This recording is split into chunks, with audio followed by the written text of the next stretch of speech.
Assalamu alaikum warahmatullahi wabarakatuh. Eri baganda bafemwe n'abasiramu n'abo abagala obusiramu njagala okutwala omukisa guno mwenna abali mu Uganda n'abali ebweru wa Uganda okubagaliza omwezi guno mutukuvu ogwa Ramadan omulungi ogujjudde ebyengera. Tuyigirizibwa nti mu guno omwezi esaala zaffe ziwulirizibwa era ziddibwamu. Nsaba Allah akkirize okuyayana kwammwe, okwegayirira kwammwe, okwewaayo kwammwe n'okusiba kwammwe kwonna abamwemwezi empeera emitima gyammwe gyesinga okuyayanira. Omwezi guno bingi nnyo ebitusomooza, bingi nnyo ebicyankalanya ng'eggwanga, naye akwate ku mitima gyaffe n'egy'abo bannaffe be tuwangala nabo. Buli omu asobole okuyisa munne mu ngeri eyo yennyini gy'ayagala okuyisibwa. Olunaku lwaleero lwennyini nange kennyini ngenda kwogerako nammwe n'eri ensi yonna ku mukolo gwa Human Rights Summit e Geneva nga nsinzira wano wenyini wendi era nja kutuusaayo ensonga zaffe. Naye mbaagaliza omwezi ogwa Ramadani omutukuvu omulungi ogujjudde ebyengera, Mukama abawe ekyo eminyoyo gyammwe gyekisinga okwagala. Assalamu alaikum warahmatullahi wabarakatuh. Olikwatako okwati etandika ku recording. Okay, kale bantu bange, obwo bwe bubaka bwa President Robert Kyagulanyi Ssentamu ng'ayagaliza baganda baffe abasiraamu ekisiibo ekirungi era nga asaba Mukama Katonda buli omu kyayayanira mu mwezi guno ogw'ennaku 3 abeere nga asobola okifuna. Mu bubaka President bwakoze bwa ddakiika emu ne second singa ziizo, naye mubaddemu ensonga nkulu nnyo. Olunaku olwaleero tutegeezeza nti agenda kubeera live mu Geneva Human Rights Summit for Human Rights and Democracy, era yagenda okubeera nga aggalawo summit eyo. Tujjukira nti n'emabega eyo mwaka gwali gwa 2022 era President yali musaale nnyo okubeera nga agyetabamu.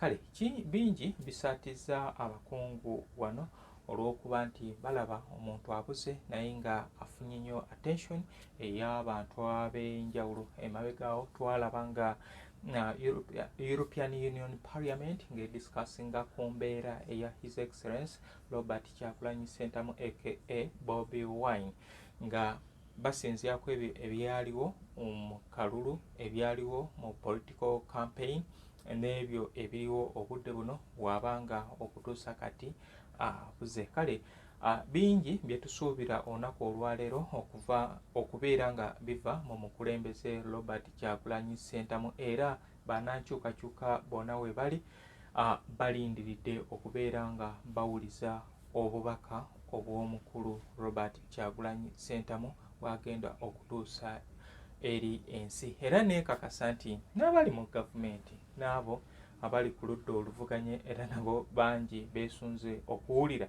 olunaku olwaleero agenda kubeera nga ayayaanira ki. Akutegeezeza nti agenda kusinzirira awaali. Kyemmanyi nti bangi ku ffe tubadde twesunze nti omukulu agenda tugamba waali naye nga twakitegeera nti agenda kubeera ku vidiyo, tagenda kubeerayo mu buntu wabula agenda kubeera ku vidiyo gy'agenda okusinzirira okubeera nga ayogerezeganya n'aba Geneva Summit for Human Rights and Democracy. Geneva kisangibwa Switzerland ku kitebe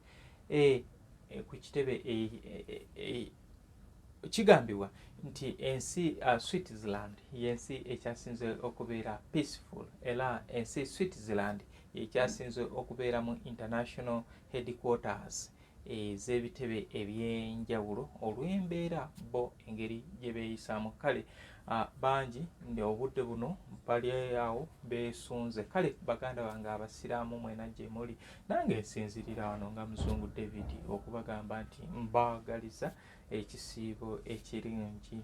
Ndina mikwano gyange Kanaakulya Wumaalo, ndina Princess Lex awe London, ndina Hajati Namatovu Fatuma owa New Subs Fashions, naawe nkwagaliza ekisiibo ekirungi. Makumbi Junior oba Ramadhan, nkwagaliza ekisiibo ekirungi. Waliwo kakanda ya Ramadhan. Kale siyinza kumenya kinoomu naye abantu bangi baganda bange abasiraamu abangoberedde okuviira ddala nga ntandika enteekateeka zino eza kadongo kamu mu mwaka gwa 2016. Olugendo lubadde luwanvu, weewaawo bangi bagamba nti muzungu okukyusa okuteekamu ebintu bino. Yes, we need current affairs. Twetaaga okubeera nga tutegeera ebintu ebitambula mu nsi. Kale ensonga lwaki nti kadongo kamu mubawa nga we mwetaaga okumufuna, then nekomaawo nembawa n'ebitambula mu nsi. Olunaku lw'eggulo nakuteereddeyo oluyimba operation omunaku kuva mu Kampala olwa muganda waffe Kakoza Lawrence amanyiddwa nga Masekro. Wabeera ku ludda luli olw'obujjaja ejjajja Namuzinda. Operation omunaku kuva mu Kampala lwafuluma 2011. Naye byonna bye yayimba bye biriwo obudde buno nti ekibuga abantu bakitunda. Twasanga baganda baffe bangi nga bakuwaddeyo 1,200 munnange n'osanyuka, naye tugenza okumaliriza ekibuga munnange okiwaddeyo kubanga kati omuntu wenkeera nenkuwa ssente mu kintu ekitegeeza there is trade, era wenaamaliriza ngenda kubeera nga njagala okozesa ekintu kyange okwowuninga ekintu ekyo.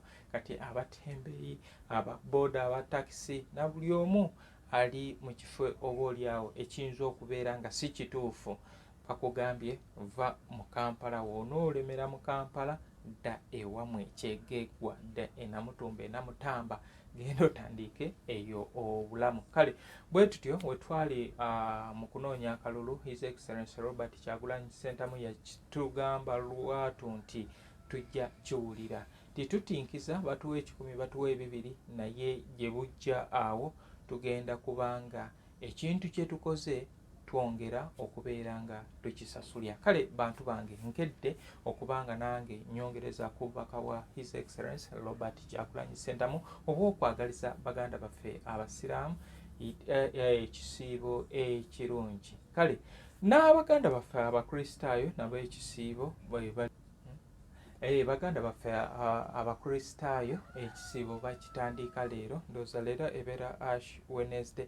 Kale bantu bange namwe mbaagaliza ekisiibo ekirungi. No ndowooza bikwataganye, guyinza okubeera omwezi ogw'emikisa. Nze Muzungu David Kadongo Kamu Music Analyst nkugamba nti subscribinga tuweze abagoberezi oba ba subscribers 10,000. Tuli 2,000 naye kyemanyi tujja tukayo kubanga nendo natandika sayina subscriber. Waliwo kyano nga tezifunye naye at least ndi musimu nabo abangoberera. Kati mwe abajja ne mungulako ennyimba namwe mbasanyukira. Mwebale nnyo, mwebalire ddala. Nze Muzungu David Kadongo Kamu Music Analyst. Assalamu alaikum warahmatullahi wabarakatuh.